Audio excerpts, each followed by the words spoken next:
Kings, Queens, and in-betweens, welcome back to the City Boys podcast. On this episode, we have a big opponent, a historic Premier League team, a Champions League quarterfinalist last season, came to Energizer Park, and we are here to break down the game for you. Boys, I can't wait to talk about this one. But before we get into it, my name is Ethan Thornton, and I am joined by two of my best friends. Very delighted to be here. Grayson, you're on my screen, so how are you doing? I'm doing good, buddy. As you can see, I have a new backdrop. Where am Whee! I? I'm in Jacob's apartment. Not just Jacob's apartment, Jacob and my apartment because we've moved in. We don't have obviously like any decorations up. We're probably not even going to be filming in this format. We're trying to switch it up, maybe try something a little different. But for now, we'll just be in separate rooms. But I am very happy to be under the same roof as Jacob. This is pretty sick. Aw. It is pretty cool. He's literally like 8 steps that way to my left. If you I yell loud also enough, I can hear you. I don't have anything else up in my backdrop either, so that's why we're just What are going you with the talking about, typical dude? You're backdrop. clearly at Energizer Park. You're right. I am floating. reporting from the from the blimp Aerial above the view. stadium right now. Ladies and Uh, gentlemen, I don't know why it's dark outside for me, but light outside for you guys. The sun is doing crazy things here in St. Louis. Somebody get me down from here. Dude, Uh, speaking of which, the sky at the Aston Villa game, have you guys seen the photos of that? Beautiful Crazy. stuff. It was Wow. incredible. It was almost a little scary. I was like, oh my God, what's about Looks that? super cool. Very Almost a, whatchamacallit. apocalyptic almost. Stranger Things vibe for sure. It looked There it really is. good. I know the city photographers captured it really well on Instagram. So if you Yeah. haven't seen it, go check it out there because it looks insane, insanely good. The atmosphere of that match was amazing. I did get to go with my dad. My mom was out of town, so I got to steal her ticket and go to the game, and it was a pretty awesome matchup. I was very happy with that game and and how it ended up. Yeah, I That's all think right. my biggest takeaway from it is I think it was really cool for St. Louis to host a Premier League club again. Mhm. We've had various matchups in the past at Busch Stadium, and then I think we had some at the Edward Jones Dome in the past. Am Yeah, I I haven't Yeah. correct? seen Prem teams there, but I got to see Milan versus I'm Madrid, I'm pretty sure Real Madrid and yeah, you're right. Yep. Inter Milan. It was like 2010 or something. It was like, I know Kaká played in that match. I know Ronaldo played in that I match. know they Like had St. Louis Rams players at that game, if that tells you how long ago Wow. that game was. that lineup was incredible. I need to go back and find that. Sam Bradford was at that game. Sam Bradford scored in that game. Was Steven Jackson at that game? Oh, Most likely. most That's likely. my The St. Louis Rams GOAT. That's the GOAT. legend, That's the bro. Used to GOAT. have a 39 jersey, man. I Come think on everybody now. did. Everybody did. Come Steven on. Jackson. Steven Jackson, if you're listening, You're welcome on the pod anytime, Stephen. We'd love to have you. Just to tie it back into the football that the people are tuned in for, boys, we did take on, like Jacob said, a very historic team. A second European team has now come to Energizer Park and played. The last time Bayer Leverkusen came and they went back to Germany and had an invincible season. So I'm very curious about the future of Aston Villa and what might go on for them next season. But as far as the game went, it was a mid-season friendly, so you can expect, lineups were heavily rotated. The game felt maybe not as competitive as a Champions League matchup, but still it was a very competitive match. And honestly, I really enjoyed watching St. Louis City play a top team like Aston Villa. That was an amazing experience. Yeah, and they're currently coached by Unai Emery, who's an incredible coach. Used to coach Arsenal, if I'm not mistaken, and then went to Villarreal in Spain, came back to Villa, and really turned Villa completely around. From usually they'd sit around the bottom of the Prem, a relegation promotion club, and now they've been pretty successful the past couple seasons, sticking near the top half of the table and getting things done. So I've been very impressed with them. I was very worried about how this matchup was. I mean, my prediction for this match was 4-1. So the final I thought score we were gonna get line, clobbered, me bro, to too. be honest. Yeah, that 5-0 prediction was savage, Jacob. I'm very glad that did not pan out. Yeah. When they scored their first goal early, I was like, I might be the best predictor in the world. And then, Yeah. well, we know how it ended. St. Slowed Louis down just did a bit. grow into the game for sure. But before we talk about the match, let me share with you guys the starting lineups. For Villa, I really couldn't tell you. I don't know too much. I will say they played mostly their starting lineup besides Ollie Watkins. Ollie Watkins would come off the bench in the second half. So they had Danielle Malin playing striker for the first half, um, who just recently joined from Borussia Dortmund, if you are unfamiliar. But he's a baller for sure. Let's talk about the City lineup. We did put out a pretty strong starting 11 here. So, of course, we had Roman Berkey between the sticks, Conrad Valum playing, was he left back? I'm pretty sure Yeah. he was left back. Yazael Orozco, center back, paired with Timo Baumgartel. And then we had Devin Padelford on the right. We had a midfield pairing of Edu Leuven and Thomas Ostrich. Then our midfield, we had Sang Bing John on the right, Marcel Hartel in the 10, Celio Pompeu on the left, and Jacques Klaus up top. So, barring our center backs, I guess our back line, pretty much the strongest starting 11 that, in my opinion, St. Louis has at the moment. Yeah, hard to argue that, Grayson.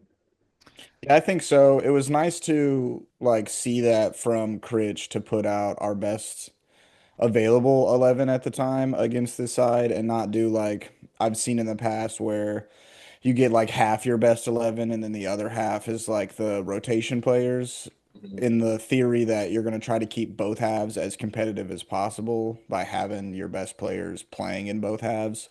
But I mean, I think our second half was way more competitive and we had a completely rotated 11 in the second half. Yeah, I Yeah, was did about we to say, change the funny you entire mentioned. 11 We at did. halftime? We changed the entire 11 at halftime and then made some additional subs after that around like the 70th minute or so. So at halftime, we did make those subs. I'll go through that real quick. We had Simon Betcher coming up for Klaus. We had Chris Durkin playing in the midfield. We had Falu Fall coming in and making his Love that. debut. Yeah, can't wait to talk Uh, about that. yeah, we'll definitely get back on that. Girdwood Reich would come in and pair with him. We had uh, doo -doo -doo -doo. Kyle Hebert came in, Joyner came in, Ben Lunt came in. Mick Sorley had a fantastic match. Yes, he Uh, did. I definitely will come back to talk about that for sure. Morales came on. Tyson Pierce came on. Miguel Perez made a little cameo there. Uh, Cedric Toikert actually would feature and make an important uh, statement in that match. We got Thomas Totland, uh, Josh Yarrow, and finally Zelinski. So that's a lot of names. So like it would be easier to tell the people that did not play. So there's only a couple guys here who did not actually feature in this match. Of course, Olivares, our goalkeeper from City 2. I think is he technically rostered as our third keeper this season? I'm not too sure on his status at the moment, but he did not feature this Appreciate you from match City too. as Lunt did come in at half. And then Watts, Akil Watts did not feature in this match, as well as Zonde Silva, which was a bit of an interesting one as well. And then did Jay Reed come in at all? I couldn't remember. No, Nope. I don't think so.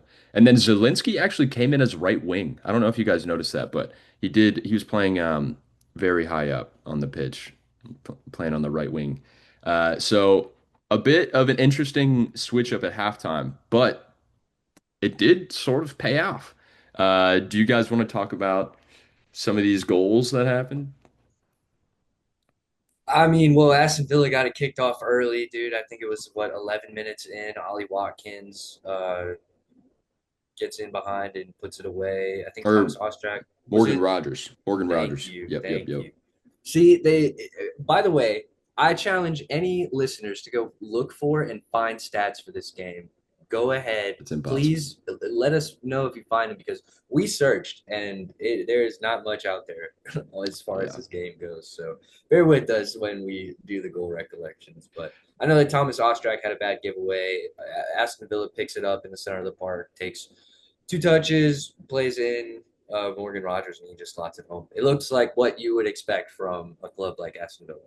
Yeah, very clean, very clinical, very fast. Like it was a very quick turnover, and Aston Villa was extremely quick to get it, just shoving that ball down our defensive line and just burying it on a goal. Like I felt bad for Roman Berkey because it was point blank, and he ripped that shot at him. So, in my opinion, Morgan Rogers is probably the best player on Aston Villa. He didn't have the best game, but I think he is their best player, in my opinion.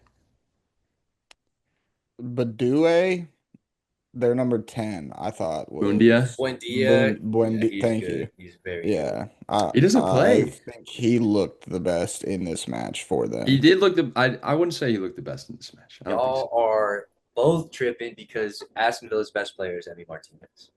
It's Emi That's Martinez fair. through and through, That's fair. and I'd he have to give started him against us, and Their that center much is back, Mings, also was really good in this match as well. Tyrone Can Mings is we very, take a very quick good. tangent because I have a Tyrone Mings story, all right? Because I'm down. Aston Villa just played in Louisville, Kentucky, where I live, and I was fortunate enough to sit behind the Aston Villa bench, all right?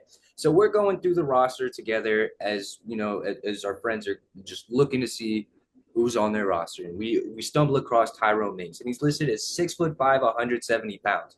Well, gentlemen, I'm not here to weight shame anybody, okay? But I'm weighing in about 170 pounds and I'm 5'11.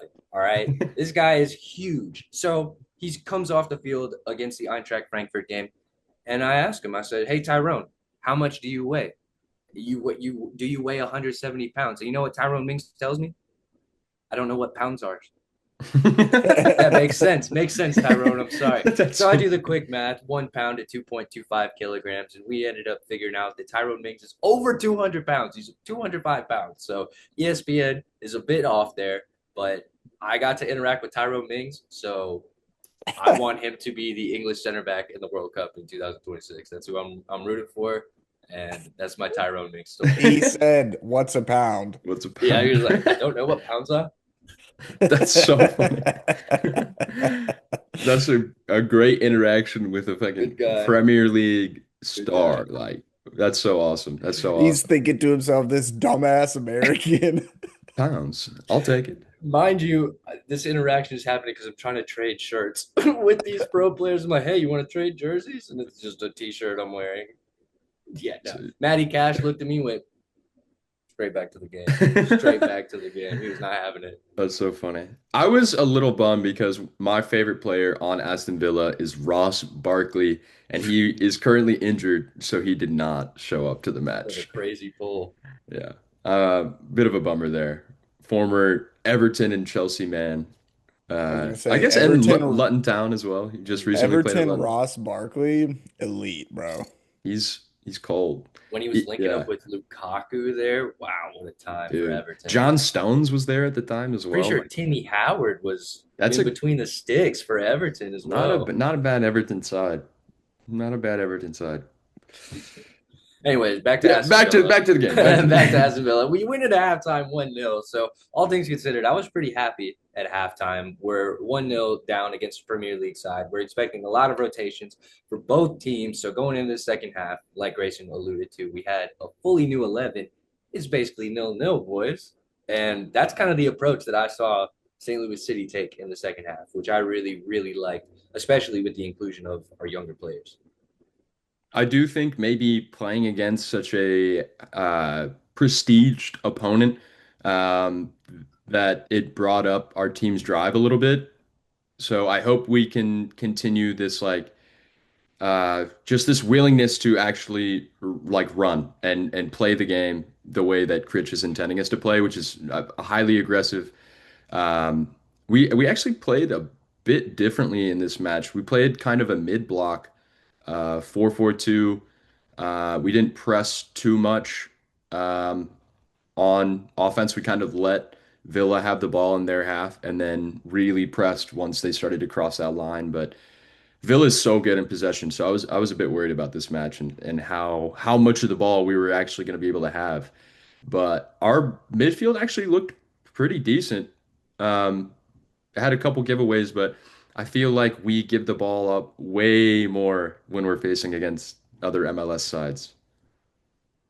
I was gonna add it's night and day difference in watching a really, really good Premier League side play against City in their technical ability to just control the ball. Because when we would press them, like when we would press at the same level we would press an MLS team, we were getting a lot more fortunate with gaining turnovers on an MLS side as opposed to this Aston Villa side. 90% of the time we're playing right through it. The touches were clean. They were finding the correct man in the correct space and going forward. And it sucked as a City supporter, but knowing it's just a friendly and nothing is truly on the line, I was able to sit and just like enjoy how good of a team Aston Villa is in comparison to low key the bums that we play in the MLS. Yeah. I will say, like, you're not getting the ball off John McGinn and the No, midfield when you're pressing him. He is just so clean. His Nice. ability to turn on the ball is really impressive.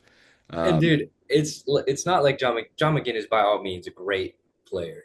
All right, I don't think he's in the world class territory though. I So would like no, I wouldn't say world class. seeing world class players play, I thought Leon Bailey was really impressive for Aston Villa in the first half. He plays for Jamaica, so he's actually played in I was about American to say soil. I've seen him play Yeah. so many times, I feel like. But still, I was thoroughly impressed. Jacob, yeah, just like you said, seeing Villa's system work in City Park was just like it was blowing my mind. Do you think Olaf would have liked to see that game? How do you I think have Olaf would feel about this? I'm confident he was watching and celebrating, fist pumping a lot harder when Aston Villa scored. Well, let's talk about the goal that we scored because it was pretty sick. I guess Villa would score a header in the second half. I wasn't even looking. I was looking at my phone, so I missed it. But it was a nice cross, a clean finish from Ollie Watkins. He did sub in at halftime. Um, it was a perfect ball, really, just out of the reach of Falu and Lunt. Um, but our goal. Our goal comes off the back of Chris Durkin and his just absolute just demon. He's on demon time, just dead sprinting at anyone who has the ball. Just crashes into a Villa defender after he loses the ball, shoves him off. No call from the ref. I think, passes it over to. I feel like it goes to someone else before it goes to Toykert. Maybe Ostrich? No, I Ostrich's not thought even on the field. I thought Betcher picked it up and Yeah, played yep. Toy Shirt pretty quickly. Yeah, Durkin press, Betcher pickup over to Toykert, and Toykert with a nice, easy finesse finish to the bottom right corner.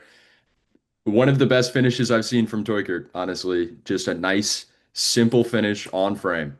That felt like Toykert last season. He looked so confident and composed. Like he made that finish look so easy.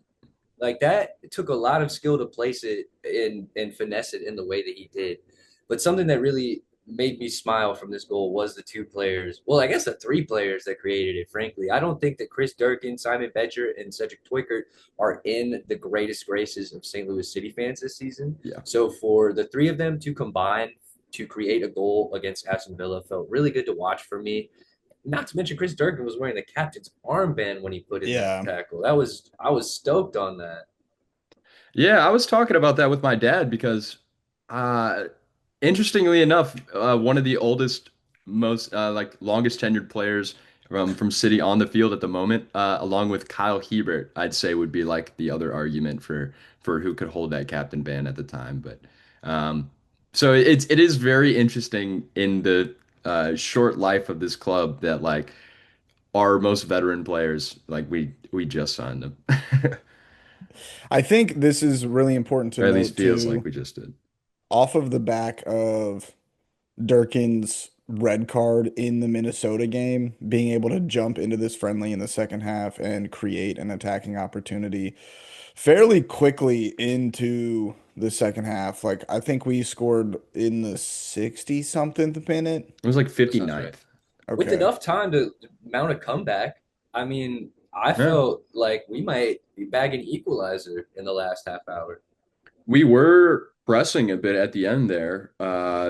St. Louis was on the front foot trying to get the ball downfield and actually create some chances. And Villa was content to just stay compact and let us hold the ball for the end of the match. And I was I was pleasantly surprised with how that game went. 2-1 is a loss, but it felt like a positive step. It did feel like a performance that St. Louis City could take confidence from. And I think a lot of that stems from the individual performances from players. And that's what I would like to talk about in lieu of a point for me. I want to talk about the players that I think whose stocks rose after this Aston Villa game. Notably, I was impressed by our new signings, Padelford.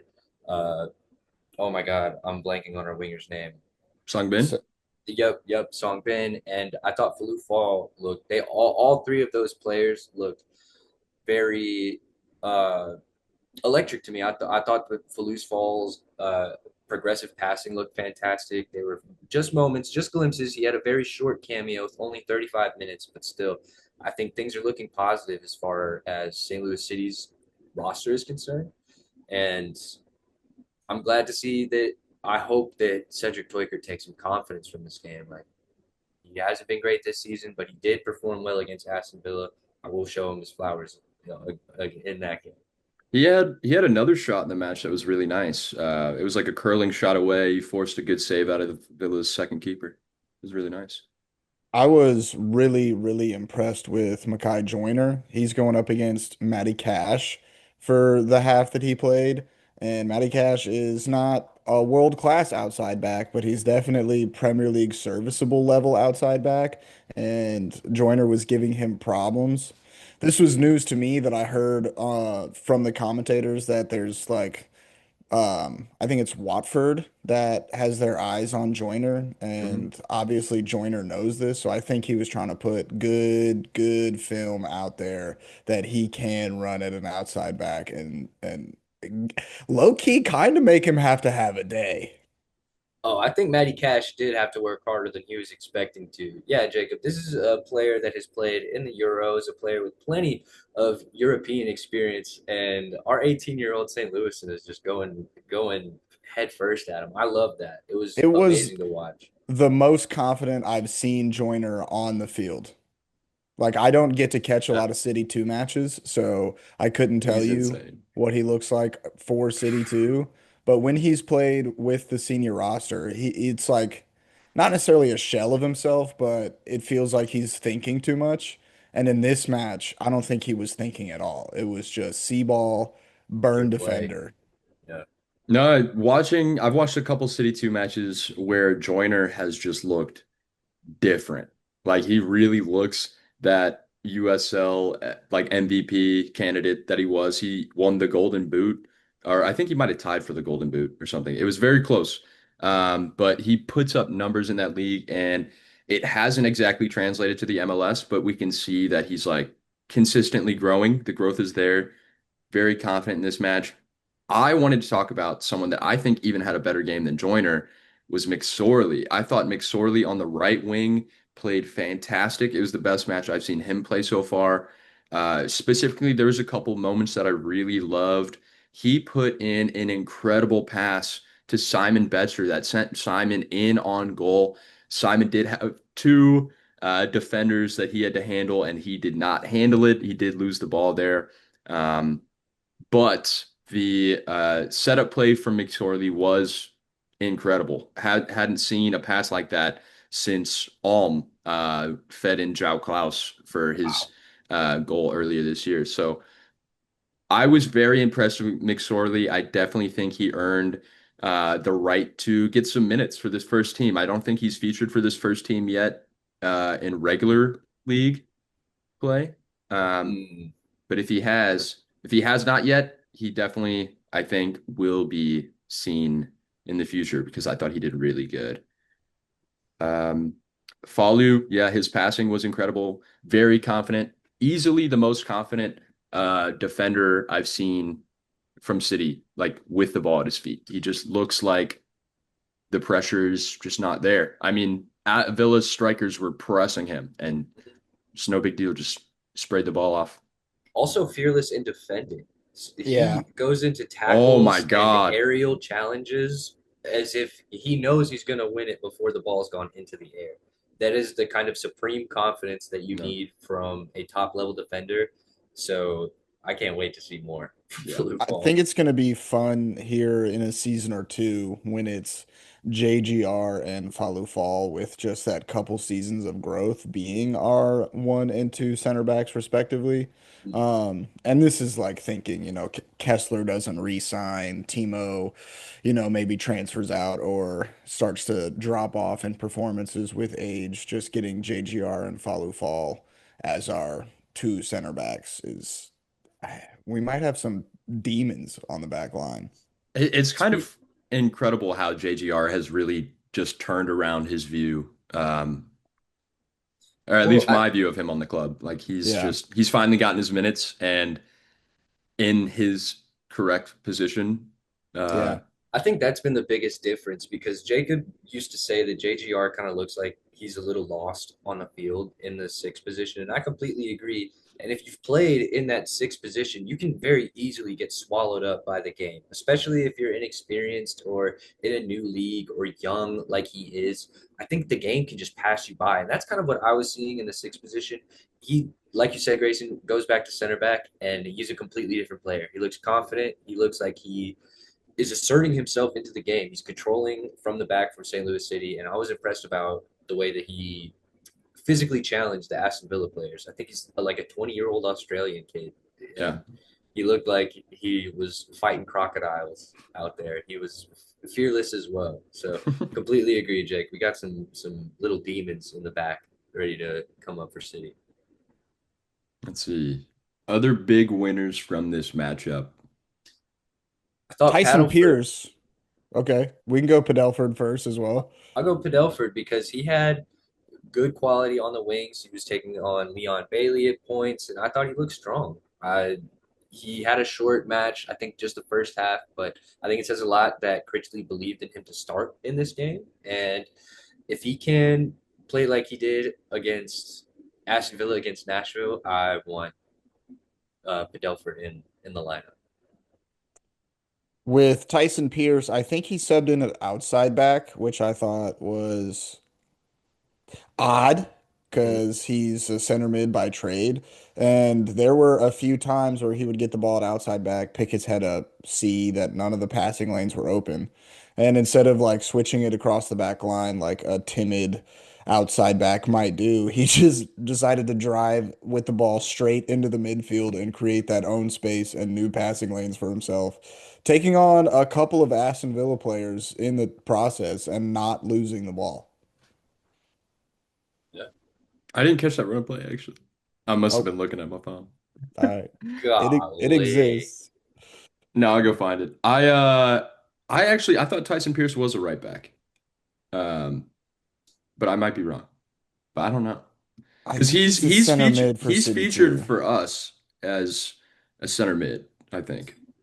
I think it's that St. Louis City has demonstrated that if you can play CDM for our club, you That's can true. play outside back for our club as That's well. I true. don't That's think true. we have ever shied away from players like Rotation. Conrad Fallum, players like Akil Watts. We love them. We love a utility man. Yeah. Let's see. I thought Ben Lunt had a great game. Only conceding the one header, but looked pretty good shot stopping as always. Hmm. Any other players that we need to touch on? Because we're about to get into potentially my favorite segment of the pod. I don't know. I felt like overall pleasantly content with a 2-1 loss. Of course, it's still a loss, but against this high quality team. Maybe the Villa wasn't playing at like full intensity, but it certainly felt like a good match. So I was just happy to be there. Good all Any around. final thoughts on the actual match itself, then, gentlemen? All right, then we're getting in Yeah. the ring. We're ringing the bell. Bing, bing, bing, bing, bing. Kick It's Clash time for time, Kid baby. Clash. Let's go. And this time we have a very special opponent. First, Yeah. we got Aston Villa, which is already crazy that we get to do Kid Clash against a Premier League team. And I thought they got a pretty banging kit that they went out against us in. I am a big fan of the claret and blue colorways that only a few teams in the world have. It's like Villa, West Ham, and I always think Colorado of Burnley. Rapids. I think of Burnley. Burnley as well. I think they're kind of more purple. Nah, maybe I'm tripping. Pretty sure they are the Clarets. But yeah, there's a lot of teams, or I guess only a couple teams that share that colorway. But in this matchup, Villa came out in a much darker kit. But I gotta say, I really like the new rebranded logo from Villa. But the Yeah. old logo is just so classic and iconic. It's kind of hard to compare. Man City's gonna catch a kind of a stray here, but it's What's better than what they new? did with the Man City badge, I think, because they absolutely stomped on that. One of my favorite things from this kit is on the back of the collar, like right at the shoulder blades, is the villains Hmm. Mm, text. Really I think cool. that's super fire. Like it's been, I don't know if I've ever heard Villa fans refer to themselves as villains Villains. before. But just from a marketing standpoint, there's so much you can do with that. Like you can create just like a couple one-off shirts that are so yeah. unique. The shirt that I had from their time in Louisville, it says "Villains in the Ville." It's That's too cool. good. Fire. It's too That's Thri good. fire. It's too Thrilla with good, dude. Villa, like Like, come on. They got they such a just versatile name. they've got great marketing over there. They're doing something right. But this Um, kit, yeah, it's honestly, I'm gonna be honest. It's good. It's a little It's basic not for me. great. I was about to say it's very simple. I think uh, if you look at how the shirt is designed, it's kind of got that Adidas template look to it. Yeah. The shorts are the same shorts that City has. They're just black. Uh, but I will probably give this kit like I'm gonna give it a 6.8. Like I think it's nice. Like if I was playing on a team and they're like, these are our new kits, I'd be like, these are kind of clean. I'll wear that. But I'm not gonna go out of my way to buy that one. I'd rather have the Villa home kit if I'm gonna buy a kit. Yeah. It's just more iconic. Facts. If I was gonna buy an Aston Villa kit, it would not be this black one. I did. Villa had a all blackout kit, I think last season. Is completely blackout. Blackout Villa logo, blackout Adidas logo, blackout everything. And it was so nice. I Um, will say that one benefit or one thing I really like about this kit is the accented stripes or the blue, like the light blue Aston Yeah. Villa colors, which I do really like because that almost powder blue that we love that I see Jacob repping right now is like one of my favorite colors. It's hard to beat. It just goes so deep into St. Louis. So I'm gonna say I'm gonna be a little friendlier than Grayson. I'm gonna go for a 7.5 on this kit, but it gets real dings from me because I am very anti-betting sponsors on soccer shirts. I think there are a million different companies in the world, and Alcohol. I mean that's better if you ask me. Like a Carling or the Guinness sponsors are way better than this. I think so many Premier League teams have betting sponsors on their jerseys, and I'm Yeah, so over it now. it's getting kind of wild over there. I'm off the soapbox now. Bet 365. I'm just gonna give this a nice and even 7.0 with everything everybody said. It doesn't impress me as much as I would want like a black kit to impress me. And the most thumbs up comes from the villains on the back of the shirt. But other than that, I'm not buying this kit. Fair enough. Fair enough. Um, Yeah, pretty solid. Definitely loses against the St. Louis City home kit. Yeah, this Forever City Red Kid is waxing that. We do have another Kit Clash opponent, though.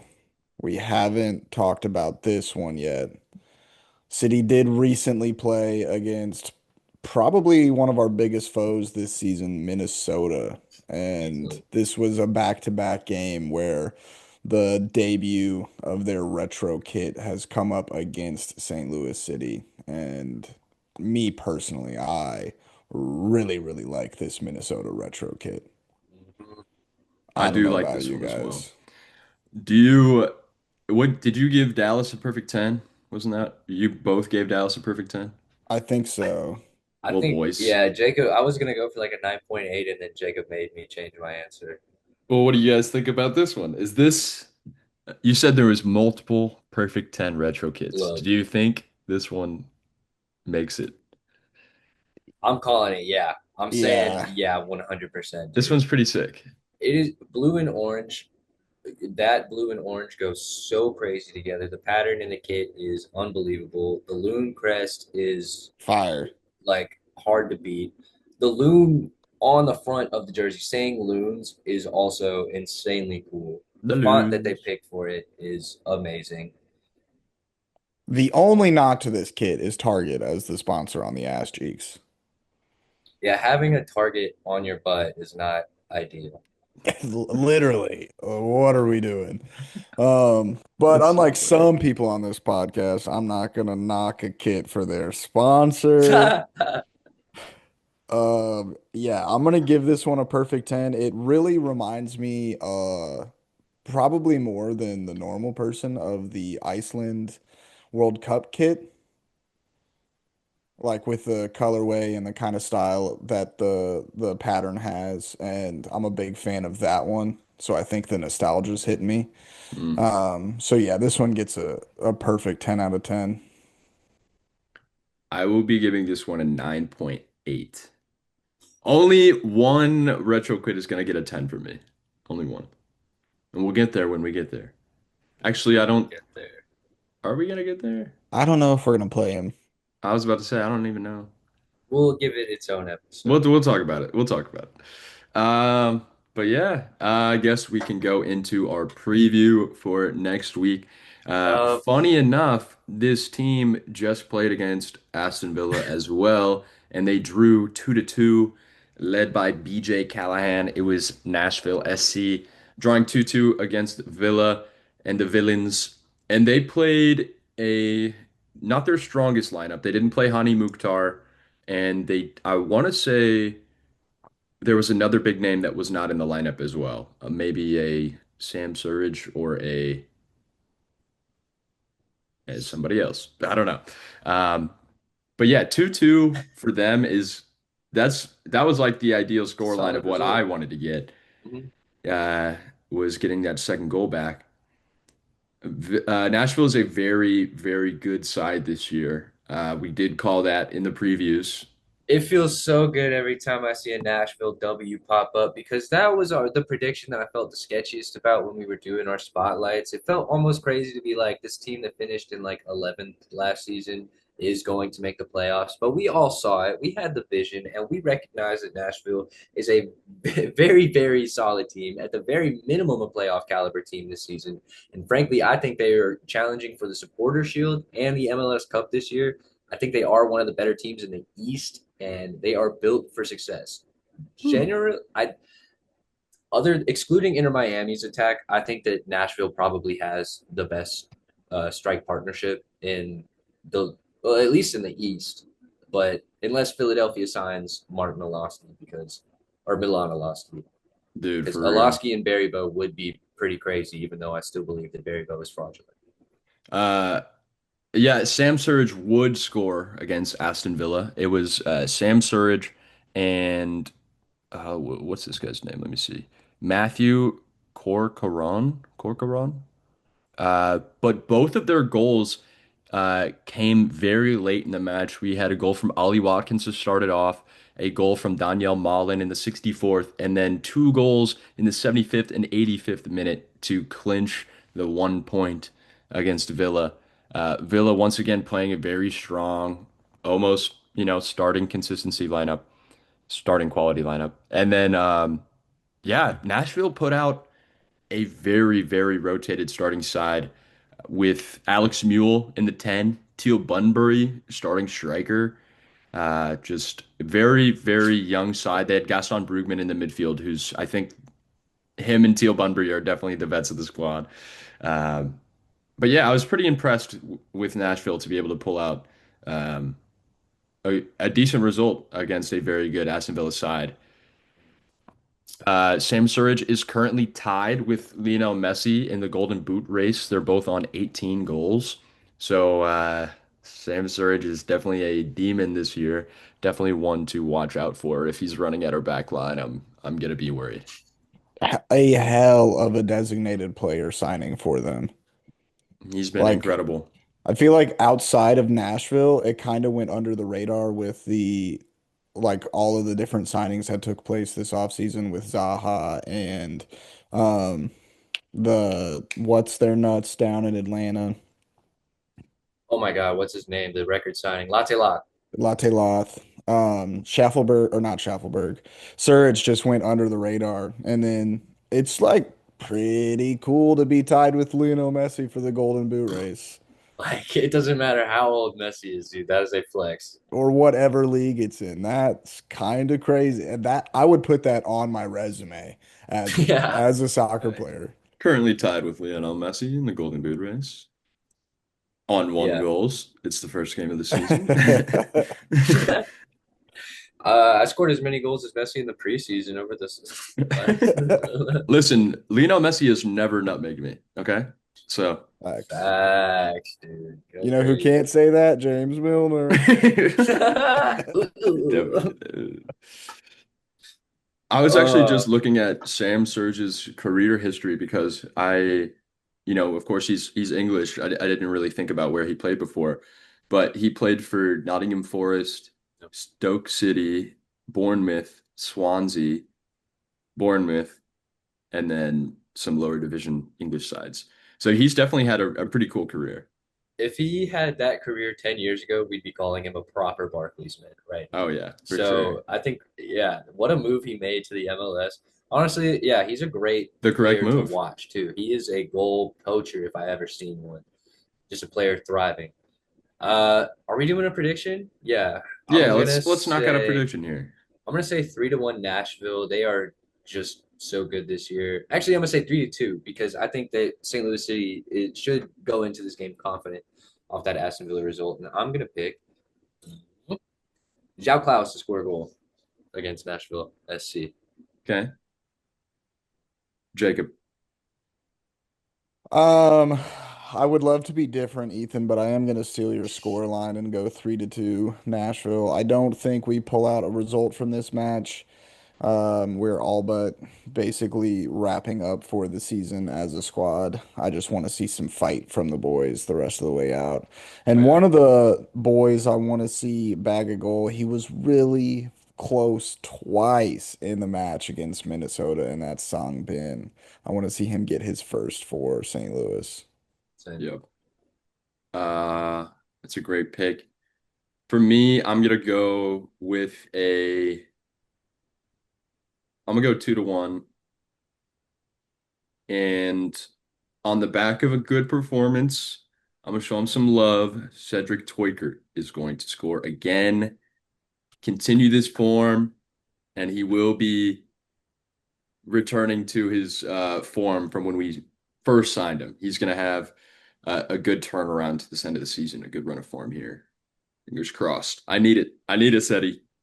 If he only gets hot at the end of seasons, that's really gonna start to piss me off because that means we're gonna have to perform really well all season for him to be our MVP during a playoff push.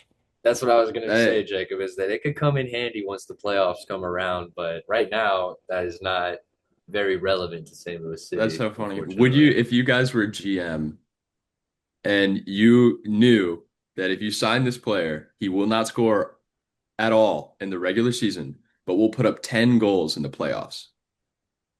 But you're guaranteeing we get to the playoffs? You're not guaranteeing you have to get to the playoffs. Yeah, without no, I'm not without signing this it. No, player. because But yeah, I 10 don't. goals in the playoffs. Get That's this too bum many out of here. goals. 10 There's goals in the what?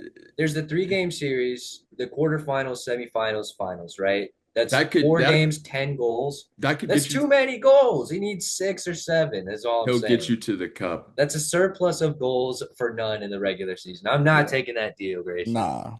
I would take that deal. You keep I your would. Kodrick toy shirt Oh. in That's your like bag. almost a guaranteed MLS Cup right there.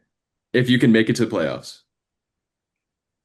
That's what I'm saying, though. You'd have a player just running around on the field. A player with no goals and assists that is an attacking player is just on the field doing cardio. I'm sorry. That is I didn't say you had to play him.